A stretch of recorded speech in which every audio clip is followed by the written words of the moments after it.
बहुत ही सौभाग्य का समय है कि प्रभु की असीम दया दृष्टि से हम सभी लोगों को ये सत्संग का परम पावन अवसर मिला है।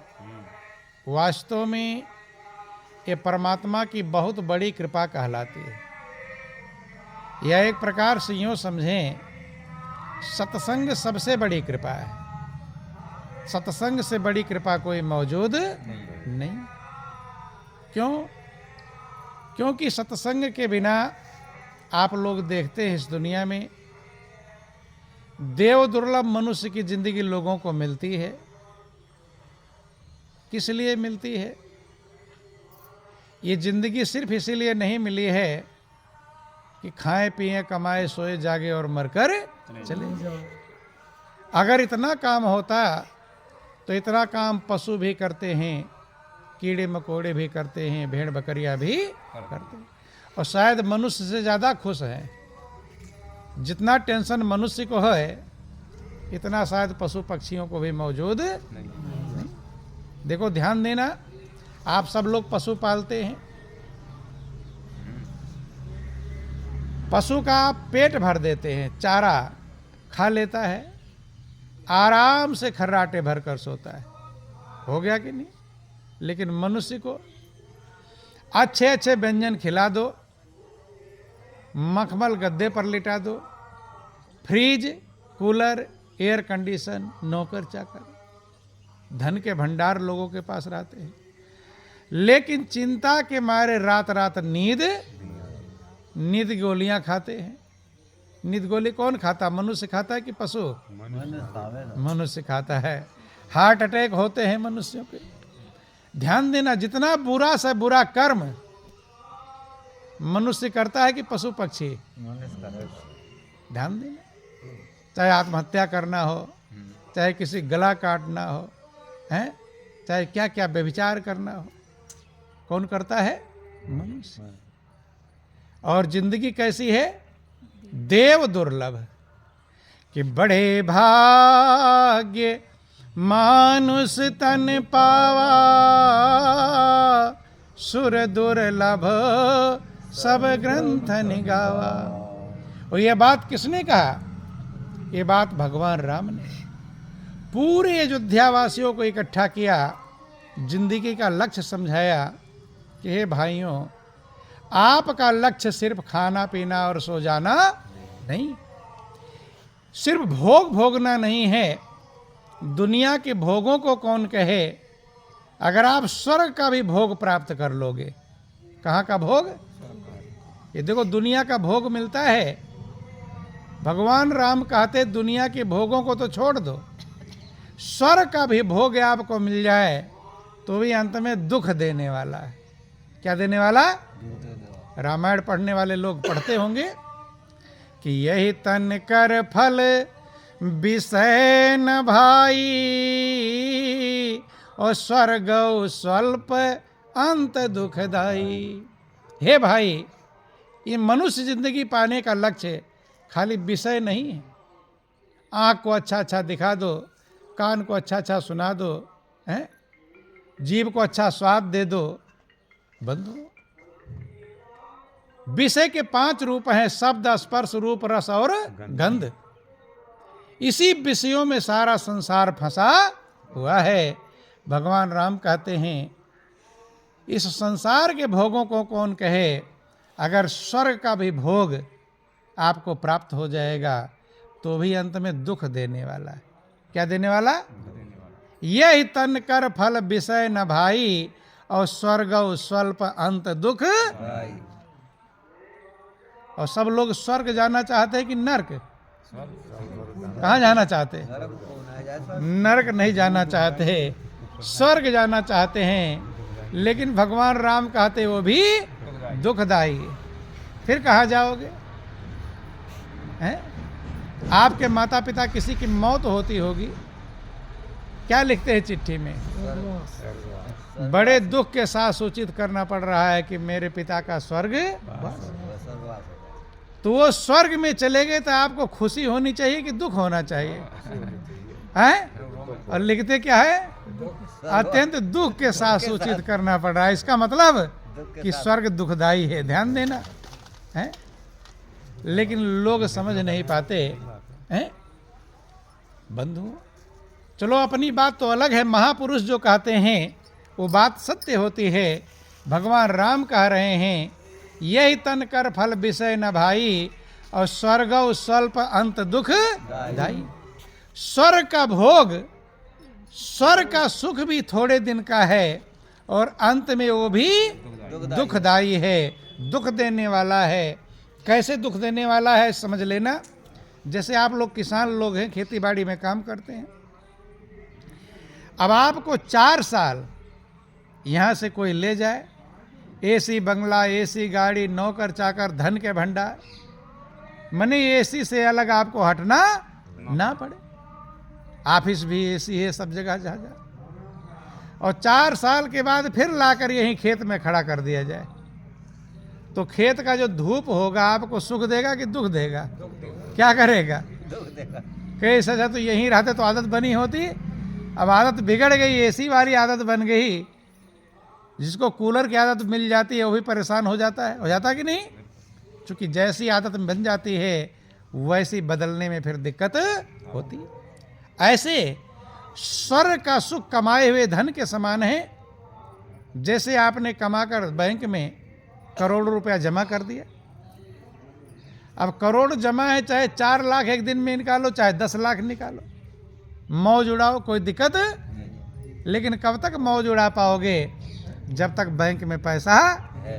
और जिस दिन पैसा खत्म हो जाएगा, खाता बंद हो जाएगा, तो शायद आपको कुछ मिलने वाला नहीं। ठीक बंधुओं, ध्यान देना। ठीक इसी प्रकार से महापुरुष कहते स्वर्ग भी इसी प्रकार का है। थोड़े समय में सुख प्राप्त होता है और अंत में दुखदाई है। इसलिए जीवन का लक्ष्य यह नहीं है कि थोड़ा सा सुख मिल जाए और बाद में दुख प्राप्त करो। देखो ध्यान देना, जो रामायण कह रहा है वही गीता भी कहती। सब महापुरुष चूंकि अंदर में जो अनुभव करते हैं वही वर्णन करते हैं। भगवान कृष्ण ने गीता में कहा कि हे अर्जुन, वो देवता भी विशाल स्वर्ग के सुख को भोग करके पुण्य का फल स्वर्ग की प्राप्ति कराता है, और जो पुण्य का फल खत्म हो जाएगा तब वहां से गिर जाएंगे। कि ते तम भुक्ता स्वर्ग लोकम विशालम क्षीणम पुण्यो मृत्यु लोकम विसंति। विशाल स्वर्ग के सुख को प्राप्त करके फिर वो नरक में आ जाते हैं, मृत्यु लोक में आ जाते हैं। बंधु जहाँ से गए थे वहीं पहुँच जाते हैं। लेकिन मनुष्य का जीवन का लक्ष्य ये नहीं है। मनुष्य जीवन का लक्ष्य है कि नर तन पाए विषय मन देही, और पलटि सुधा ते 60 बिसले ही। देखो रामायण, अखंड रामायण आपके गांव में 2-2 रामायण हो रहा है। लेकिन गा लिया, सुन लिया, पढ़ लिया, कितने लोग सुन रहे हैं उसको? हम देखते जहां अखंड रामायण होता रहता है बहुत कम सुनने का। ध्यान दें, वहीं बैठे रहते हैं लोग और वो भी बातें करते रहते हैं। वो गाने वाला खाली गाता रहे, और गाने वाले को भी ध्यान किस बात का है? कितना अच्छा तर्ज में गाऊं ताकि तर्ज लोगों को सुंदर लगे, भले खुद नहीं समझना। ध्यान देना, एक लाइन भी अगर समझ लिया होता तो कल्याण में कोई दिक्कत नहीं। पूरी अखंड रामायण कितनी बार पार कर देते हैं, लेकिन रामायण क्या समझा रहा है? जीवन की मंजिल को समझ नहीं। हाँ, तर्क वितर्की और बन जाते हैं। क्या बन जाते हैं? तुलसीदास के नाना बन जाते हैं। क्या बन जाते हैं? तुलसीदास को शायद इतना अहंकार नहीं रहा होगा जिन्होंने रामचरितमानस लिखा। कितना, जितना तुलसीदास के 4 चौपाइयाँ याद हो गई तो तुलसीदास के बाप बनकर घूमने लगते। नहीं घूमने लगते। बोलो वृंदावन बिहारी लाल की जय, उमापति महादेव। तुलसीदास ने रामायण में बंधुओं छोटा से छोटा बनने का उपदेश दिया है। क्या दिया है? उपदेश, छोटा से छोटा। लेकिन रामायण पढ़ने वाले छोटा बनते हैं कि बड़ा बनते हैं? क्या बनते हैं? बड़े बनेगा। तुलसीदास ने लिखा कि मेरे इतने अवगुण हैं, अगर मैं अपना अवगुण गिनाने लगूंगा तो कथा इतनी लंबी हो जाएगी वो पार भी पाया जा सकता नहीं। अपार, ध्यान देना। बोलो वृंदावन बिहारी लाल की। कि जो अपने अवगुण सब कहूं और बाढ़ है कथा पार नहीं लाऊं। ध्यान देना, जिस तुलसीदास ने इस रामचरितमानस के कथा को वर्णन किया, लिखा, कहते मैं अपना अवगुण अगर वर्णन करता रहूंगा तो कथा इतनी बड़ी हो जाएगी, मेरा अवगुण ही पार नहीं पाऊंगा तो कथा कब चालू करूंगा। तो ध्यान देना, जिस महापुरुष ने उसकी रचना किया, जिसका आप अखंड पाठ कर रहे हो, वो अपने आप को अवगुण से भी अवगुण समझ रहे हैं और आप क्या समझने लगते हो?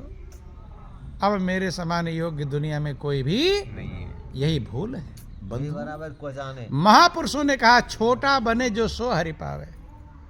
जो अपने आप को छोटा समझेगा वो प्रभु को प्राप्त करेगा। क्योंकि सबसे बड़ा कौन है? कौन है? प्रभु। बड़ा कौन है? प्रभु। इसलिए मुसलमान कहते अल्लाह अकबर। क्या कहते हैं? अल्लाह। अल्लाह सबसे बड़ा है। इसका मतलब क्या होता है कि अल्लाह सबसे, भगवान सबसे बड़े हैं, उनसे बढ़कर कोई भी नहीं। अब तुम भी बड़े बन जाते हो। क्या बन जाते हो? तो एक जंगल में एक ही शेर रहता, दो शेर रह सकता? वो आपकी देहाती कहावत है, एक म्यान में दो तलवार रहती नहीं। हाँ, छोटे बनकर तो प्रभु को प्राप्त कर लोगे। वो कहते नमक से नमक खाया जाता नहीं। देखो, हनुमान जी की आप लोग पूजा करते हैं, हनुमान जी किसी से भी शिक्षा ले लो, शिक्षा ले लेंगे कल्याण हो जाएगा बंधु। जो हनुमान जी भक्त राज कहलाते हैं। क्या कहलाते हैं? भक्त राज, भक्तों के राजा बंधु। वे अपने आप को कितना छोटा समझते हैं? गौर करना, विचार करना। जब ऋष्यमुख पर्वत पर सुग्रीव रहा करते थे अपने सेवकों के साथ में, हनुमान भी उनके एक सेवक थे बंधु। सुग्रीव उस पहाड़ से देख रहे हैं कि दो वीर घाटी में बाण धनुष लेकर इधर ही आ रहे हैं कि आगे चले बहुरी रघुराया, ऋष्यमुख पर्वत नियराया, तारा सचिव सहित सुग्रीवा, आवत देखी अतुल बल सीवा। वहां सुग्रीव अपने मंत्रियों सहित रहा करते थे।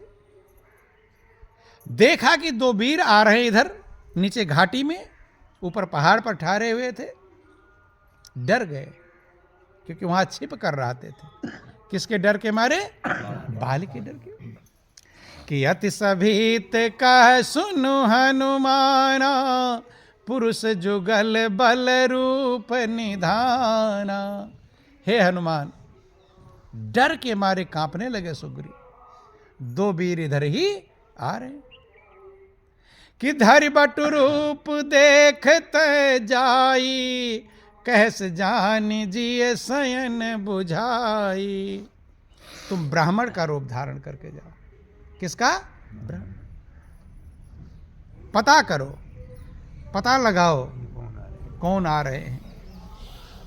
कि पठवा बाली हो ही मन मैला, भागो तुरत तजो यह सैला।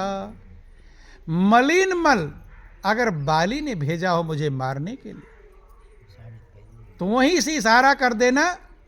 जब तक पहाड़ पर चढ़ेंगे तब तक मैं दूसरे तो उतर कर भाग जाऊंगा, क्योंकि चढ़ना कठिन है, उतरना आसान है। पहाड़ से उतरोगे 4 कदम अपने दौड़ते चले जाओगे और चढ़ोगे तो एक एक कदम भारी बंधु। वहीं से इशारा कर देना तो हनुमान जी ब्राह्मण का रूप बना कर जाते हैं। किसका रूप? कि विप्र रूप धरि कपिता गयऊ, माथ नाई अस पूछत भयऊ। ध्यान देना, बनावटी छिपता नहीं, नकली चलता, नकली थोड़े दिन चलता है, फिर उसका रंग उड़ना चालू हो जाता है। चालू होता है कि नहीं चालू होता? इसलिए बनावटी काम चलता नहीं है बंधु। देखो ध्यान देना, हनुमान जी किसका वेश बनाए हैं? ब्राह्मण का। नकली वेश बनाए हैं। अब ब्राह्मण को लोग प्रणाम करते हैं, लेकिन ऊपर से तो ब्राह्मण बने हैं बंधु। विप्र रूप धरि कपिता गयो, माथ नाई अस पूछत भयो। अब रोज लोग प्रणाम करते तो आदत बनी होती, लेकिन खुद प्रणाम किया इसलिए सर प्रणाम करके पूछते हैं कि को तुम श्यामल गौर शरीरा, छत्री रूप फिरऊ बन वीरा। बंधु, भगवान हनुमान जी से मिल गए हैं, लेकिन हनुमान जी के अंदर पहचानने की क्षमता, ये ध्यान देना, समझना। पूरी जीवन भर भगवान की पूजा करते करते काले बाल सफेद हो जाते हैं, लेकिन परमात्मा की पहचान मालूम। भगवान की पूजा करो, भगवान रास्ते में भेंट हो जाए, हो सकता धक्का मार कर चले जाओ इधर से उधर, नहीं है। ध्यान देना, कीमत है पहचान की। किसकी है? जो भक्तराज हनुमान हैं, वो भी अभी उस अवस्था में हैं जब भगवान को पहचानते। अगर पहचानते होते तो ये पूछने की जरूरत नहीं पड़ती को तुम श्यामल गौर शरीर। भाई बाजार में आपसे कोई मिल जाए, पहचानते हो तो थोड़ा पूछो कि भाई तुम कौन हो, कहाँ से आए। नहीं पहचानते तभी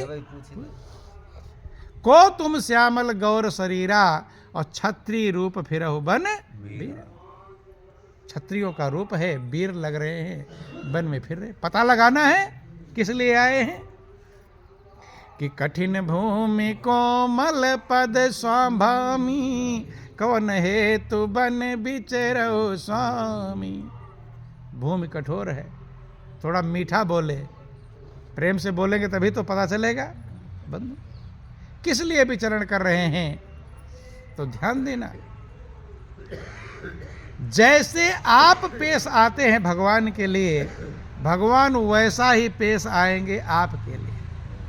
ये ध्यान देना है, भगवान उतना ही करेंगे जैसा आपके हृदय के भाव रहे। ये हनुमान शिक्षा लेना चाहिए, ये किष्किंधा कांड शिक्षा लेनी चाहिए बंधु। भगवान कृष्ण ने गीता में कहा, ये यथा माम प्रपद्यन्ते तां तथैव भजाम्य हम।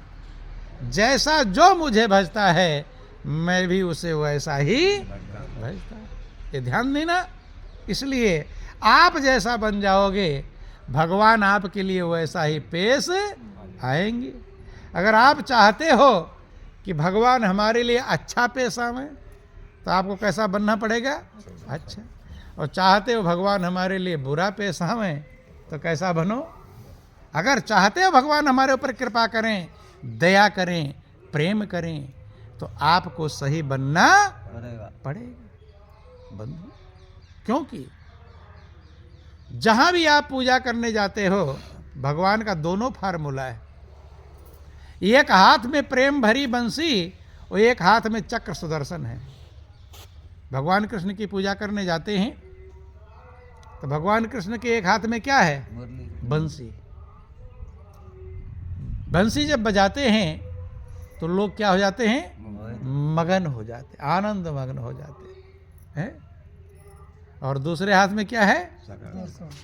ये दोनों इसीलिए रख रखा है, ध्यान देना है। दोनों है। बोलो वृंदावन बिहारी लाल की। जिसकी भी पूजा, भगवान शंकर के पास जाते हैं आप, एक हाथ में उनके डमरू है। क्या है? डम डम डम डम बजाते हैं, डमरू बजाते हैं। अभी बंदारी आवे, डमरू बजावे, सभी इकट्ठा हो जाते हैं बंधु। डमरू प्रेम का प्रतीक है, आनंद का प्रतीक है, खुशी का प्रतीक है। लेकिन दूसरे हाथ में क्या है? त्रिशूल है। बंधु, भगवान विष्णु को देख लो, एक हाथ में शंख है, क्या है? शंख। और दूसरे हाथ में चक्र। जब आप लोग जाते हैं तो ये देखते हैं कि नहीं देखते हैं? पूजा करने नहीं देखते? देखते हैं, लेकिन विचार नहीं करते हैं। अगर यही उनका हथियार ही विचार कर लिए होते, हाथ में क्या उसी शिक्षा ले लिए होते बंधुओं। कोई भी बुरा नहीं करता अगर उससे शिक्षा ले लिए होते बंधु। तो आप अपने दिल से पूछो कि बंसी में जाना चाहते हो या चक्र की तरफ जाना चाहते? किधर जाना चाहते हो? हैं? बंसी में जाना चाहते हैं। चक्र की तरफ कोई नहीं जाना चाहता, क्योंकि वो चक्र काटेगा ही। लेकिन चाहने से नहीं होगा, कर्म से होगा। अगर बंसी वाला कर्म करोगे तब प्रेम, दया, आनंद आपको मिलता रहेगा। और अगर चक्र वाला कर्म करोगे तब फिर काटेगा ही। कि एक हाथ में प्रेम भरी बंसी, एक हाथ में प्रेम भरी बंसी, एक हाथ में चक्र सुदर्शन है। हम तो वाकिफ इन चालों से, जहाँ मार भी है और प्यार भी है। बंधु समझो क्यों एक हाथ में बंसी बनी। प्रभु के पास अगाधा प्यार है, इतना प्यार है कि लेते लेते थक जाओगे, लेकिन ले जिस प्यार के लिए जन्म जन्मांतर से तरस रहे हो। दुनिया का प्यार मिला, लेकिन दिल अभी प्रेम से भरा तृप्त नहीं हुआ और प्रेम चाहता है।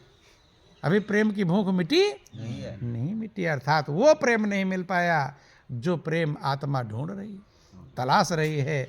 वह प्रेम प्रभु के चरणों में है, वो दुनिया में मौजूद।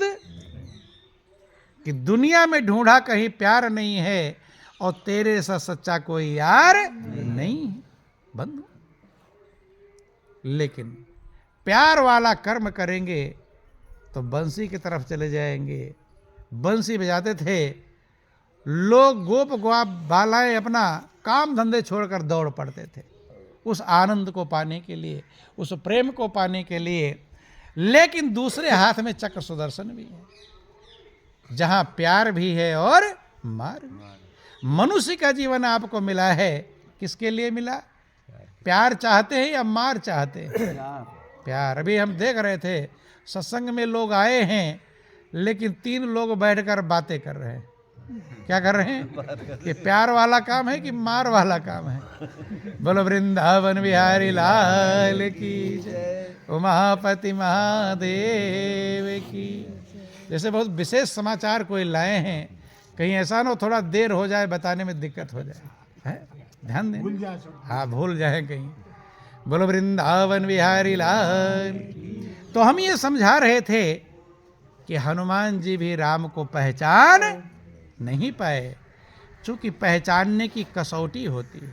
किसी कसौटी होती है? कसौटी बंधु। तो हनुमान ने जैसे कहा कि को तुम श्यामल गौर शरीरा, हमने कहा भगवान उसी भाषा में पेश आते हैं। भगवान ने भी ये नहीं कहा मैं भगवान हूं। भगवान क्या कहते हैं कि कौशलेश दशरथ के जाए, हम पितु बचन मानि बन आए। हम अयोध्या के राजा दशरथ के पुत्र हैं और पिता की आज्ञा मानकर हम वन में आए कि यहाँ हरि निश्चर देहि, विप्र फिरहि हम खोजत तेहि। यहाँ हमारे वैदेही को, विदेहराज जनक हैं, उनकी जो पुत्री है सीता, उनको हरण कर लिया राक्षस ने। हे विप्र, हम उन्हीं को ढूंढते फिर रहे हैं। हनुमान जी को राम क्या कह रहे हैं? विप्र कह रहे हैं। क्या हनुमान को राम नहीं पहचानते थे? हैं? लेकिन जैसे वो पेश आ रहे हैं वैसे वो पेश आ रहे हैं। अगर भगवान से चाहते हो कि हमारे लिए भगवान सही पेश आवे हैं, तो आपको कैसा होना पड़ेगा? सही होना पड़ेगा। और जब तुम नकली बनाओगे तो भगवान भी वैसे पेश आएंगे। ध्यान देना।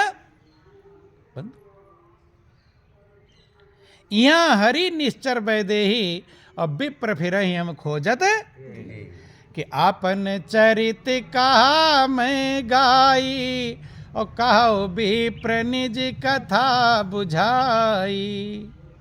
बंधु, हे विप्र, बार बार विप्र कह रहे तो हनुमान चौंक गए। ये झंझट है। क्या है?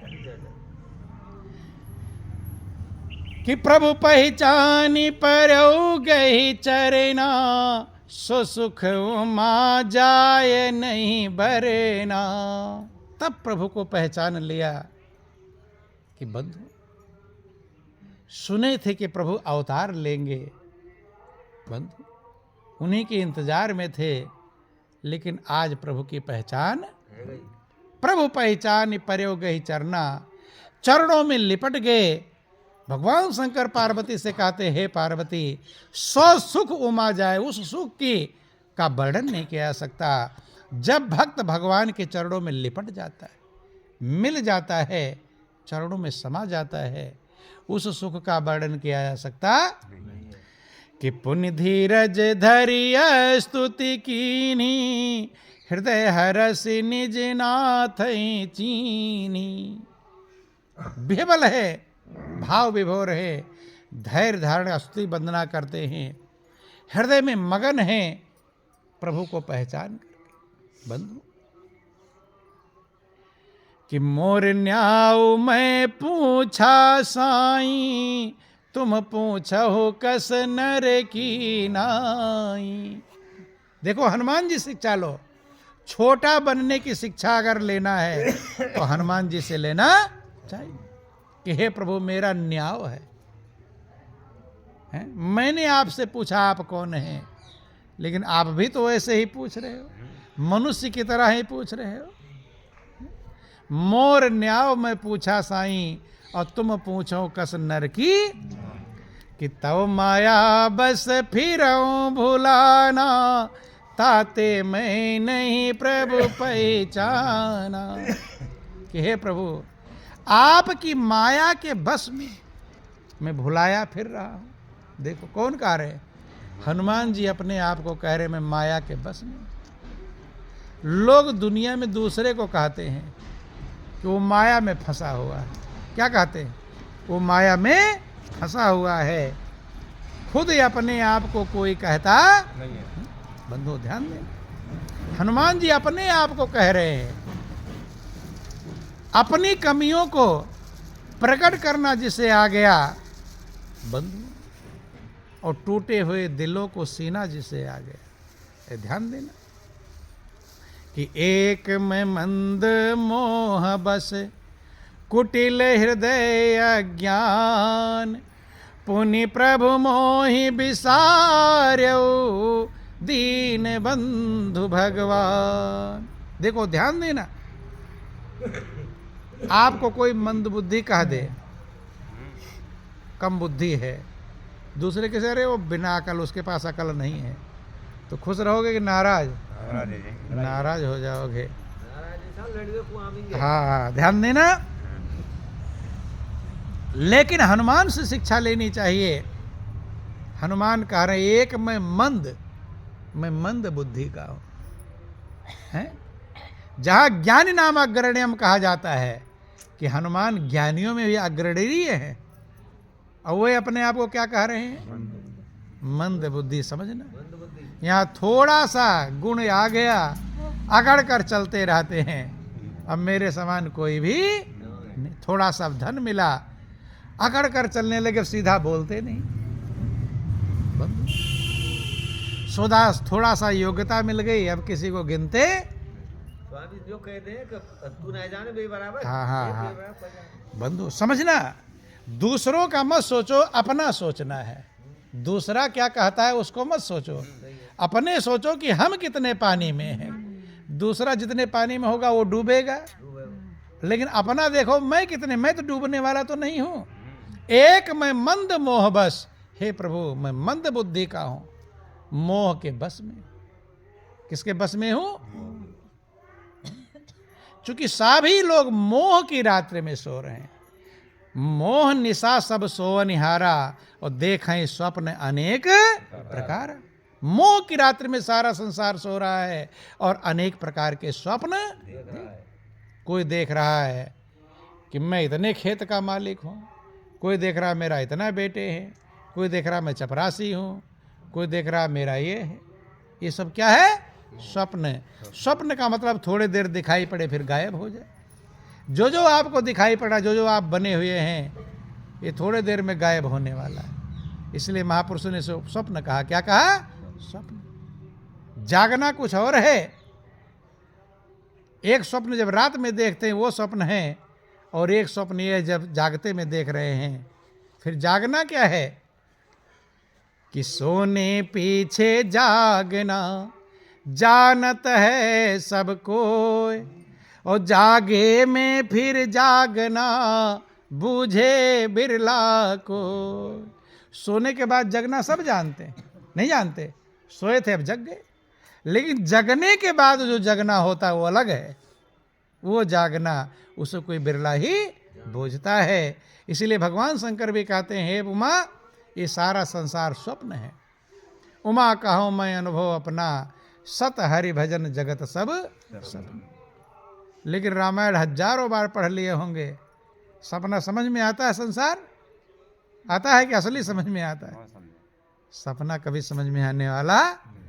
चूंकि सपना तब समझ में आएगा जब जाग जाएंगे। नहीं समझ में। जब आप स्वप्न देखते हो तो उस समय लगता है मैं स्वप्न देख रहा हूं। अगर ये लगे मैं स्वप्न, चिल्लाओगे क्यों?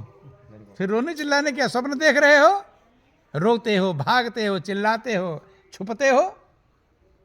रामायण में तुलसीदास ने लिख दिया कि जो सपने सिर काटे कोई, बिन जागे न दूर दुख होई।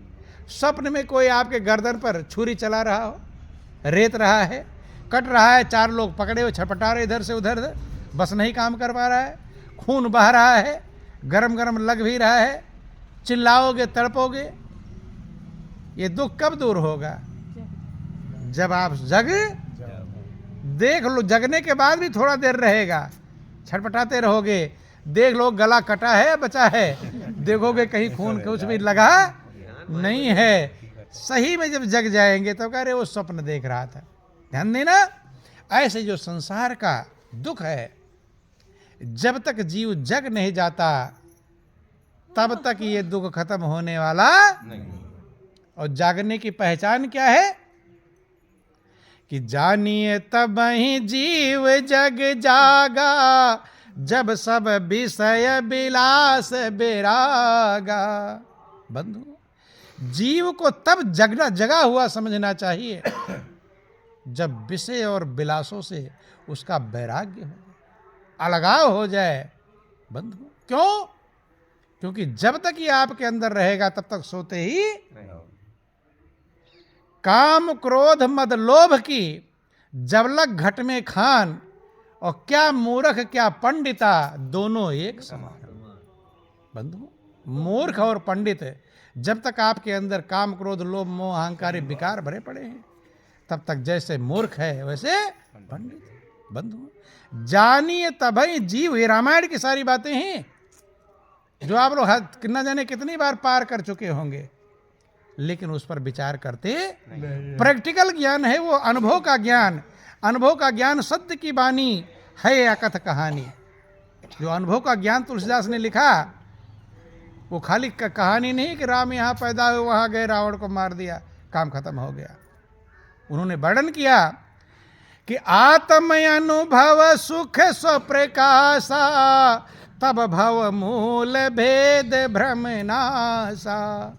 जब आपको आत्मा अनुभव होगा, आत्मा का अनुभव होगा, उसे सुख कहते, उसे ही सुख है। स्वप्रकाश है जिसमें दूसरे प्रकाश की जरूरत नहीं। वो आत्मा का जो अनुभव है, आत्म अनुभव सुख स्वप्रकाशा, जो स्वयं प्रकाशित है, जिसको देखने के लिए दूसरे प्रकाश की जरूरत नहीं। तब भव मूल, भव माने दुख और मूल माने जड़, तब दुख का जो मूल है भेद और भ्रम, इसका नाश होगा, नहीं तो ये जानने वाला नहीं।